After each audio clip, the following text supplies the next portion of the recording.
la une de cette édition, les premiers vaccins contre la Covid-19 arrivent en Côte d'Ivoire et les premières vaccinations déjà programmées. Les précisions, vous les aurez dans un instant. Nous parlerons également du kaolin d'Adjamé, marché réputé pour sa vente de tissus, où les chiffres d'affaires sont en baisse. De plus en plus, les tricycles s'imposent dans le transport. À Maféré, dans la région d'Aboisseau, ces engins ont conquis les routes. Le bonsoir chez vous, bienvenue à cette nouvelle édition du Journal des consommateurs. Et nous démarrons avec ces premiers vaccins contre la Covid-19 qui sont arrivés ce vendredi matin à l'aéroport Félix Houphouët-Boigny. Et l'État de Côte d'Ivoire prévoit déjà les premières vaccinations pour mars prochain. Les détails avec Landry Pono. Initialement prévu pour fin janvier, puis mi-février, c'est finalement ce vendredi 26 février 2021 que les premières doses de vaccins contre la Covid-19 sont arrivées à Abidjan. La campagne de vaccination de masse pourra donc démarrer dans les semaines, voire les jours à venir. Les autorités sanitaires ont pris les devants des choses pour préparer les soignants à faire face à cette campagne de vaccination d'un nouveau genre. La Côte d'Ivoire a adhéré à l'initiative COVAX de l'Organisation mondiale de la santé avec pour but de vacciner le maximum de personnes en insistant sur les cibles prioritaires, à savoir le personnel de santé, les forces de défense et de sécurité, les personnes atteintes de comorbidité et celles du troisième âge. Point important, la vaccination est volontaire et n'exclut pas le strict respect des restrictions et mesures barrières. À ce jour, le pays enregistre plus de 32 200 cas, dont environ 31 250 guérisons et 188 décès. Au Sénégal, la campagne de vaccination contre la Covid-19 a démarré mardi et se poursuit. Le président Macky Sall a donné l'exemple. Il vient de recevoir une dose du vaccin chinois Sinopharm. L'injection s'est déroulée au palais présidentiel devant les caméras. Rouvrir les activités et aussi les frontières, préparer la saison estivale en rétablissant la libre circulation entre pays d'Europe, c'est l'une des plus grandes préoccupations actuelles des 27. À leur sommet virtuel, ils ont débattu de l'opportunité d'un passeport vaccinal pour franchir les frontières. Paris et Berlin fixent les mois d'été comme horizon pour y parvenir, mais d'autres pays veulent accélérer le pas. Les positions des 27 divergent. On change de sujet à présent pour parler économie. Le kaolin d'Adjamé, marché réputé pour sa vente de tissus, ne draine pas de clients en ce moment. Une situation qui impacte sur le chiffre d'affaires des commerçants. Reportage sur place de Denis Kouman. Le kaolin, marché célèbre dans la commune d'Adjamé, exclusivement réservé à la vente d'étoffes, est très fréquenté par la population, notamment les couturiers et les stylistes qui viennent d'un peu partout. La célébrité des lieux, on la doit à la qualité et à la diversité des tissus, ainsi qu'à la qualité de certains visiteurs. En effet, il n'est pas surprenant de croiser des personnalités de tout genre au kaolin. Mais voilà que présentement, la clientèle se fait rare. Là, on est des vendeurs de tissus, mais actuellement, là, les clients, là, ils ne viennent pas. Depuis le matin, on n'a pas encore eu le premier client d'abord. Sinon, avant, là, ça marchait un peu, mais en l'air, là, c'est chaud. Mais c'est pas peut-être à cause de Corona ou bien... En l'air, là, ça ne bouge pas comme avant. Sinon, avant, par jour, tu peux vendre 50 000, 40 000. Mais en l'air, là, depuis le matin, même client de 1500, on n'a pas encore eu d'abord. Pourtant, au kaolin, on trouve de tout. Aussi bien les tissus que les produits de mercerie provenant des quatre coins du monde. Bon, moi, c'est les tissus pantalons, les tissus de veste, comme les tissus dames en stress, là. C'est ce qu'on vend ici. Voilà, les tuniques garçons aussi, on vend ça. Bon, tunique, là, il y a au moins 6 qualités comme ça. Il y a Super 100. Il y a Obama, il y a 360, il y a lin cassé, il y a tissu brode aussi. C'est le tissu brode là qui est bon. Sinon les Obama là, ça c'est moins mais ça ne dit pas. Voilà. Sinon au moins brode là, 1 mètre là 3500. Il y a des autres quand ils viennent on dit 3500, ils disent c'est beaucoup. Mais alors que Obama là, lui le complet ça fait 4000. Il y a d'autres qui vendent ça à 3500.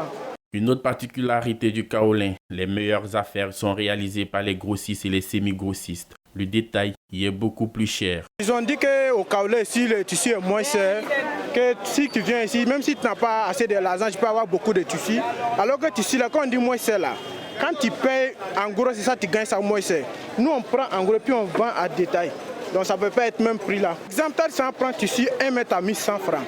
Tu ne peux pas venir vendre ça à 1200 comme ça. Tu dois vendre au moins 1500 ou bien à 1800. Quand ils disent 1800, ils vont dire de diminuer. Donc si tu as trop laissé au moins 1500, tu as aussi de gagner 400 de bénéfices. À la création du marché, les étals étaient occupés par des vendeuses de kaolin. Du nom de la pierre agileuse à l'utilisation diverses et variées. Le nom est donc resté, quand bien même la nature des vendeurs et de la marchandise a changé. Sokwamekro, un village situé dans le centre de la Côte d'Ivoire, vient d'être doté d'un forage. Cet ouvrage hydraulique permet ainsi à ce village de 1500 habitants de disposer de 4 points d'eau pour un coût de près de 20 millions de francs CFA. Notons que la réalisation de ce projet entre dans le cadre des actions déployées par une entreprise de cimenterie pour améliorer les conditions de vie des populations riveraines à ces sites d'exploitation. Les transporteurs de Tiasalé, eux, grognent. Ils subissent l'effet du nombre pléthorique de barrages sur l'axe Tiasalé-Abidjan. On le voit avec Christian Gokra. Les tracasseries routières affectent l'ensemble des transporteurs de la ville de Tiasalé.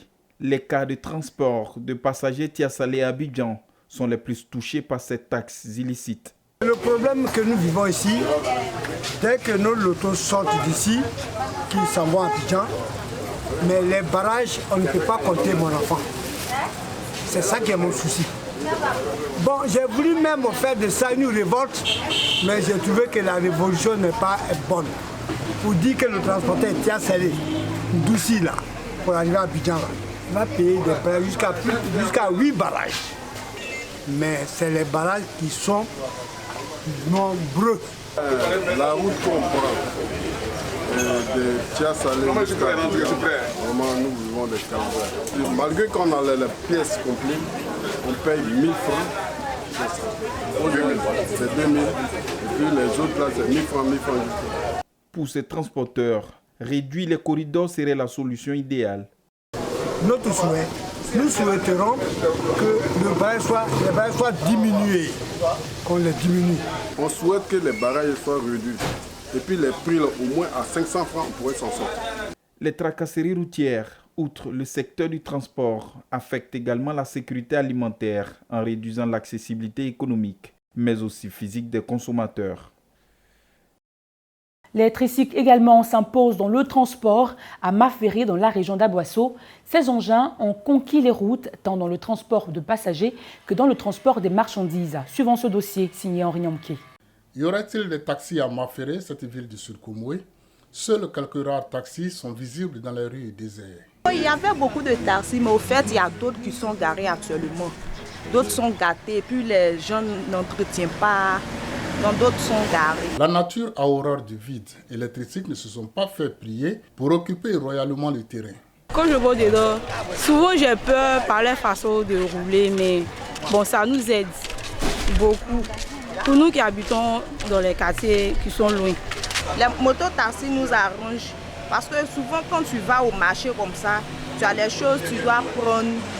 Tu ne sais même pas comment faire pour aller à la maison. Moi-même, je suis chauffeur, mais je ne monte pas dedans. C'est un moteur qui me prépare ça. Ça fait tomber les gens. Ça dépend de la façon les enfants roulent. Si c'est moi-même, je ne peux pas laisser mon enfant pour conduire. Si tu n'es pas âgé de 20 ans, tu n'es pas permis. Tu n'as pas droit à conduire. Avis partagé sur l'opportunité de ces engins dans la ville. Les conducteurs sont très jeunes. Le hic est qu'ils n'ont ni formation ni permis de conduire. Bon, c'est pour mon grand frère. Il roulait, donc moi ici qui était à Kakro, ici venu. Il dit de prendre pour rouler. Il n'est pas fait au fait de l'école, il n'est pas permis. Non, il n'a pas fait permis. Je me débrouille un peu pour avoir de quoi à vivre. Je me dis bien la route, mais c'est vrai qu'il n'y a pas de permis. Malgré tout, certains voient l'aspect social de cette activité. Tout le monde se cherche un peu. Permis, beaucoup n'en ont pas. La majorité, c'est les élèves. Donc, quand ils n'ont pas cours, ils viennent se défendre pour soutenir un peu les parents. L'administration observe avec assez d'espoir, puisque selon le sous-préfet, la mairie s'organise pour corriger cet état de fait. Ils sont jeunes. Donc c'est un problème. Nous sommes dans une sous-préfecture qui est en même temps une commune. Donc il y a une mairie ici qui essaie d'organiser ces personnes-là. Essaie d'organiser ces personnes qui, vraiment, les mototaxis, ce n'est pas totalement, je vais dire, néfaste. C'est pour faciliter le déplacement des populations. Mais quand ce n'est pas encadré, il y a des dérives. Donc les enfants qui sont au volant de ces mototaxis, qui n'ont même pas de permis, qui n'ont pas d'assurance, ce sont ces enfants-là, ces personnes-là qui vraiment font que tout est mal vu. Sinon, il y a des personnes responsables qui prennent de l'argent, achètent leur mototaxi pour aider. Voilà, donc on ne peut pas tous les mettre ensemble, mais au niveau de la mairie, ils sont en train d'essayer de les organiser pour mieux orienter leur action. En attendant, les TC continuent de régner en maître à Maféré, tant au niveau du transport humain que des marchandises. Ici prend fin cette édition. Merci à vous de nous avoir suivis et on se dit à demain pour le récap de la semaine.